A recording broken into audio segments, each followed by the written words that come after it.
அந்த கருமாந்திர 70 8ஆம் வகுப்பு எல்லாம் அந்த வாட்ஸ்அப்ல வரும், பேஸ்புக்ல வரும், ட்விட்டர்ல வரும், இன்ஸ்டாகிராம்ல வரும். அதையெல்லாம் பார்க்காம அவங்க கண்காணிச்சு அவங்க நல்வழிப்படுத்தி அவங்க ஒரு பெண் பிள்ளை ஒரு 10 வயசு தாண்டினாலே முழு கண்காணிப்பிலிருந்து நம்முடைய தேவைகளை அறிந்து நம்முடைய பெற்று வளர்த்த தாய் தந்தையர்கள் நம்முடைய பிள்ளைகளுக்கு அன்பை காட்டுங்க.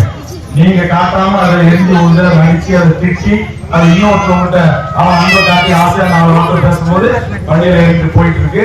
அப்புறம் முந்திரி காட்டுல கை பிடிச்சிட்டான், அங்க கொண்டு போயிட்டான், இங்க கொண்டு போயிட்டான், அங்க கையை வச்சா இங்க கையை வச்சா அங்க இட்டு போனான்னு சொல்லி தேவையில்லாம அது சாதி சண்டையா வருது, மத சண்டையா வருது. ஆனால் நல்ல கருத்துக்களை நல்ல சிந்தனைகளை பெற்றோர்களை மதிக்கின்ற ஆசிரியர்களை மதிக்கின்ற ஒரு நல்ல பீடி சிகரெட்டு தண்ணி பாண்டா குட்கா எதற்கும் அடிமை இல்லாத ஒரு இளைய தலைமுறை உருவாக வேண்டும். இது என்னுடைய வேண்டுகோள். உங்க குறித்த நேரத்தில் வீட்டுக்கு வராங்களா, யார்கிட்ட தொலைபேசியில் மணிக்கணக்கில் பேசுறாங்களா? நேற்று பார்த்தா கிருஷ்ணகிரில ஒரே ஒரு மாணவியை 3 வாத்தியாருங்க தப்பா நடத்துறாங்க செய்தி நீங்க போட்டு சட்டத்துல உள்ள போயிருக்காங்க. இப்ப நெய்வேலியில ஒரு ஸ்கூல்ல அது மாதிரி பள்ளிக்கு போன பிள்ளை முந்திரி காட்டுல கூட்டு போயிட்டாங்கன்ற ஒரு தகவல் வந்து டீம் போட்டு தேடி கண்டுபிடிச்சு ஒப்படைச்சேன். ரொம்ப தப்பான செய்திகள்லாம் என் காலுக்கு வந்துட்டு இருக்கு.